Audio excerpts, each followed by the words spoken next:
Hey, don't flip out.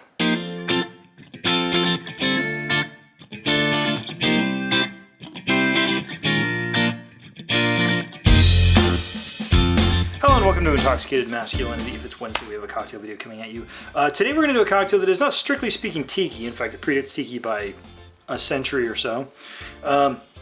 But I think it very much falls in line with tiki cocktails. We got a rum cocktail that is spiced. I think it's going to be very good for summer, sitting by the pool, drowning your sorrows in these incredibly, ridiculously hot days. So today we're going to make the rum flip.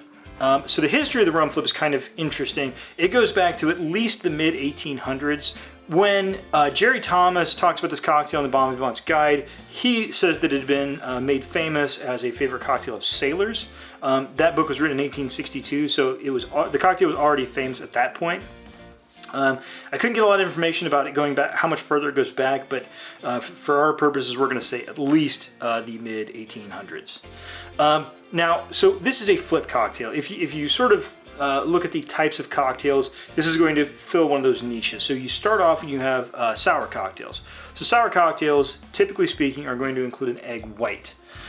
You then have flips. A flip cocktail is going to include an entire egg. And then you have nog cocktails, eggnog, being sort of the traditional one that everybody has around Christmas time, are going to include an egg and a cream. So these are sort of three variants on similar cocktails that just have a little bit of variance to them. So again, cocktail goes back to the 1850s at least, possibly further, and it is a flip cocktail. This is also a relatively simple cocktail.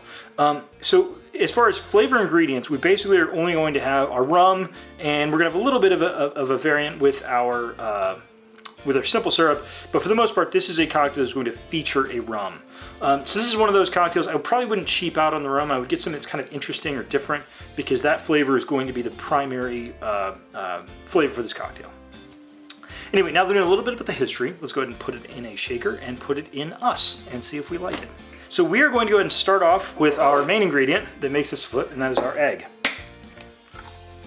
And in this case, this is not a sour, this is a flip, so we're going to toss the whole egg in there, yolk and all. And get it off our hands as well, because that's gross. All right, now the traditional Savoy Hotel cocktail, the Savoy cocktail book, calls for powdered sugar, I believe. Most people today probably use simple syrup. But it does also call for a garnish and a dash of cinnamon across the top. So I'm actually going to use a cinnamon simple syrup. And then we'll garnish differently. But so we're just going to toss in 1/2 of an ounce of our cinnamon simple syrup and just toss it right in. And this is not a rich cinnamon simple syrup, so this is just a 1-to-1 sugar to water ratio made with cinnamon. Now I'm going to double up our rums on this. So I'm going to start off with a Pusser's Gunpowder rum. So this is an overproof. I think this is 54.5%. So that's 109 proof. So we're going to add 1 ounce of our Pussers. We've talked about them before. And the other, we're going to add a Venezuelan rum, a Diplomático. I always want to say Diplomático Reserve, except this isn't. This is the La Familia Select. So it's a very similar bottle to the Reserve, but it's not quite the same thing. And we're going to toss in 1 ounce of our Diplomático. Now, since we have an egg in this, we need to dry shake this because we really want to get that egg incorporated.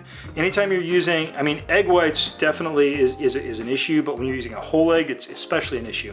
We want this egg to get incorporated. We want it to fluff up. We want it to get a real nice mouthfeel out of it. So we're going to give this a really good dry shake. Now, be real careful when you're dry shaking a cocktail because, and I think I've said this before, but it's good to reiterate. When you wet shake a cocktail, when you have ice in your shaker, the pressure is going to seal your shaker. So honestly, once you've started shaking your cocktail and the temperature inside the shaker is decreased, it takes a significant force to get those two things to separate. On a dry shake, that's not the case. So you really need to make sure you hold your shakers together very tight when you do that shake. So let's give it a dry shake.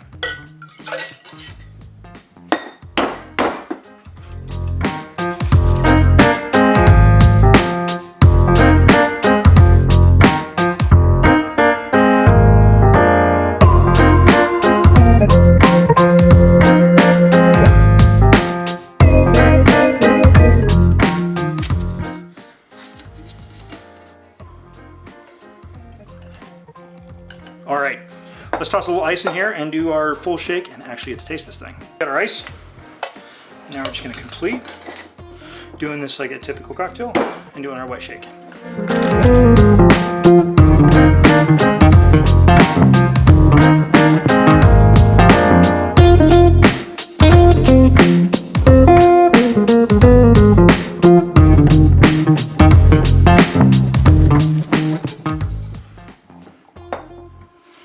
Okay, we're gonna go ahead and double strain this into a coupe.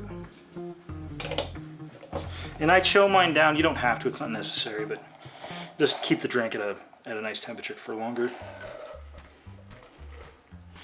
And as you can see, when you do a flip, you're gonna have a really, really thick consistency.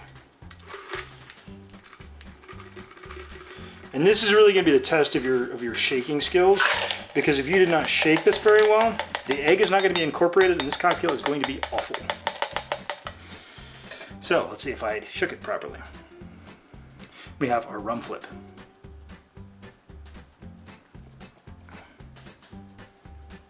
Yes, definitely shake it. So I forgot when I took my first sip, but we're gonna do this now.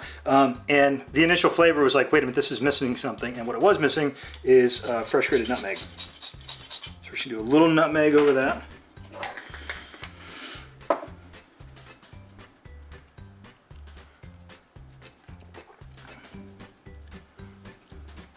It's really nice. It's very warm. It is not your traditional tiki. Again, there's no citrus in this. So it doesn't have that sort of beach feel exactly, but it is very refreshing. Your rum comes through. The mouthfeel is fantastic.